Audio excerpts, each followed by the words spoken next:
Hey guys, I'm Abel for what? I'm super excited because I'm about to share with you my suicide story. So, for many of you, you don't know that when I was 17, I actually made an attempt to commit suicide, and the only reason why I'm here today is because it failed.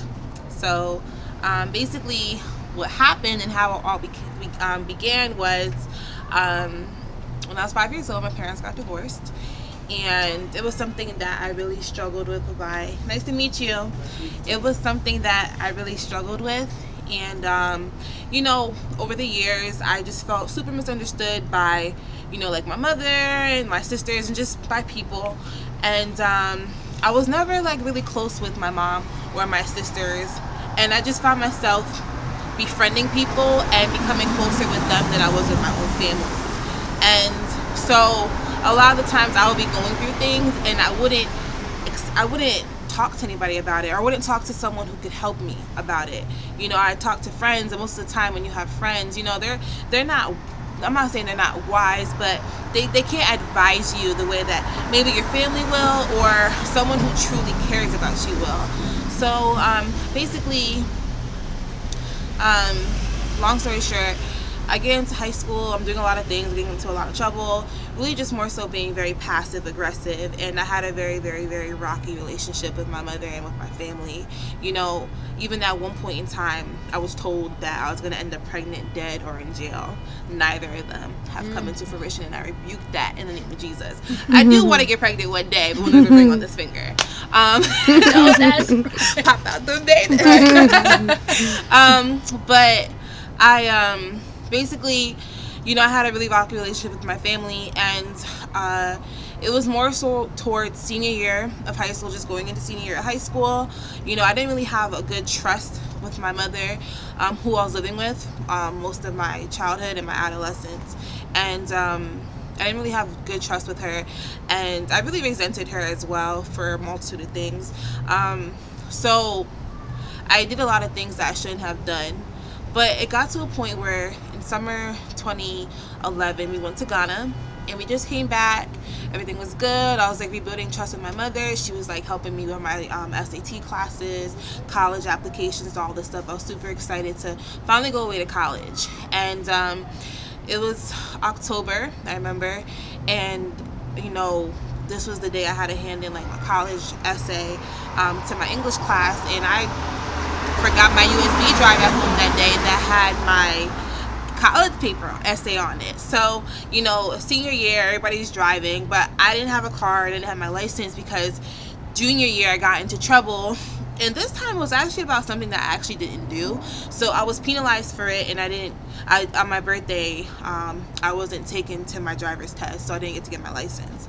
So basically, I didn't have my license, and my friend took me home, and he was going to take me back to school because I asked him if he could take me back to school to drop off my USB drive and all that stuff, and he said he would. But then another friend, hopped in the car as well, and when he dropped me off, he was like, yo, I'm sorry, I can't take you back to school or whatever, I'm about to go chill. And I was like, no problem, it's fine or whatever.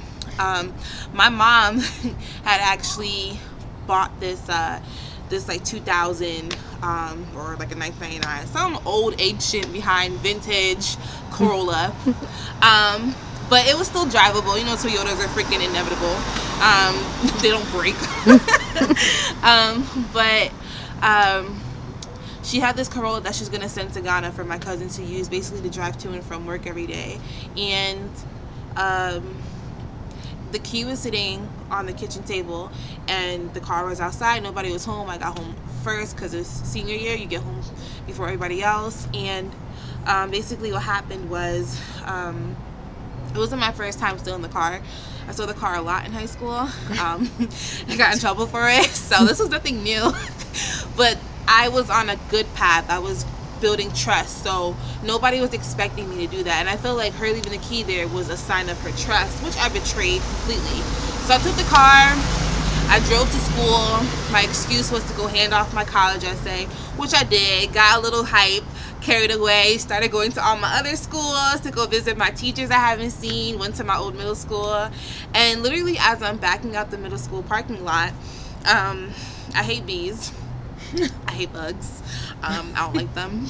I freak out. I can't predict what I'm gonna do. So reflexes are on 100. But like seriously. But what happened was trying to like recall.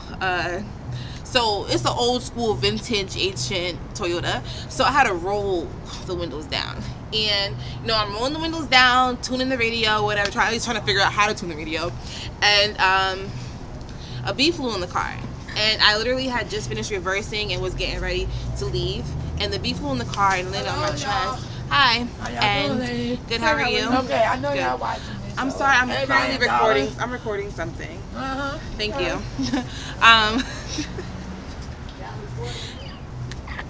She's so dead.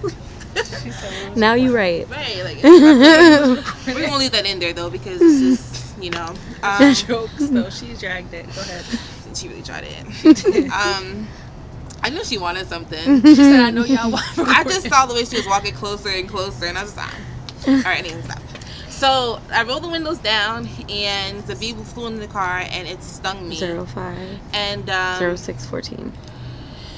I freaked out.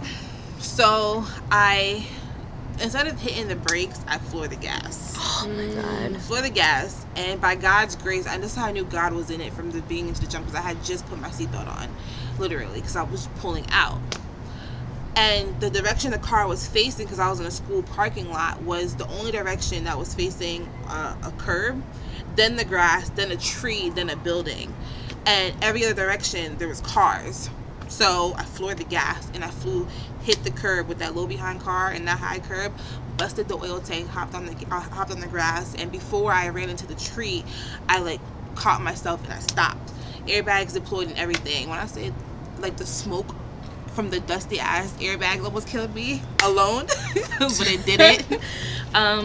But by God's grace, I survived the hop of the car. I had burns on my chest, and I was like freaking out. So, not knowing anything, I just hopped back in the car, panicking, and like reversed and left and was driving home. And then I finally get to a hill, and the car just stops. And because I was going downhill, it was rolling, so I pulled over or whatever, and I pulled over. Then I'm there with my hazards on.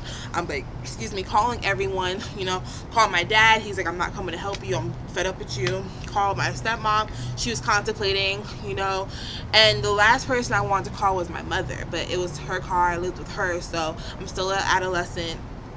So I call her, and she was like upset, and she's like, okay, I'm coming. Right after I hung up the phone with her, a cop pulls up behind me, and he saw the airbags, and he was just like, what happened or whatever, checking my info, whatever. Long story short, he found out I didn't have my license, whatever, got 4 tickets for fleeing the scene, reckless driving, damage to property, and then not having my license or something like that. But we dropped 2 in court, thank God. Wow, that was blessed. Right. My mom was so mad. But long story short, on the way home, what really hurt was the fact that I knew, I completely just, obliterated the trust again. And that she was completely just, heartbroken and completely disappointed. So that alone was punishment, because that wasn't supposed to happen. And, so we're driving home, and she's just pack your bags, you're moving to your dad's house. And, I was just quiet the whole car ride, and I was just yeah, and whatever. So we get home, go up to my room, I'm starting to pack my stuff, I close my door, I don't know where she went, whatever, and I had my phone on me. So I'm literally just and this is not the first time I contemplated suicide. I had contemplated it many times before, but this time was the final straw for me, because I was completely rock bottom. And I go on my phone, I start Googling, how to, what can kill you, what household products can kill you, because I try to hang myself, I'm too heavy. Couldn't find nothing to hold me. It's funny, but it's not, It's not funny. Some of my kids at my job told me the same story. Yeah, I'm there's nothing in this house to hold me up. So then I was okay, what can I consume? What can I ingest? So I read it was telling me like the warning label, the caution label, like a cup of that can kill a full-grown adult. The warning label, like a half a cup can kill a doll, and then like for like the danger label, like a teaspoon or whatever can kill a full adult. So I go to the garage, I grab a lighter fluid with the danger label, and I go upstairs. I get my full bottle of Aleve, and I pour like a full cup of lighter fluid, and I drank it, and I took all the Aleve, and I just went to bed. I think I wrote a suicide note, I don't remember, and I went to bed.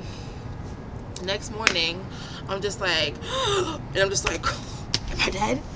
And I wasn't.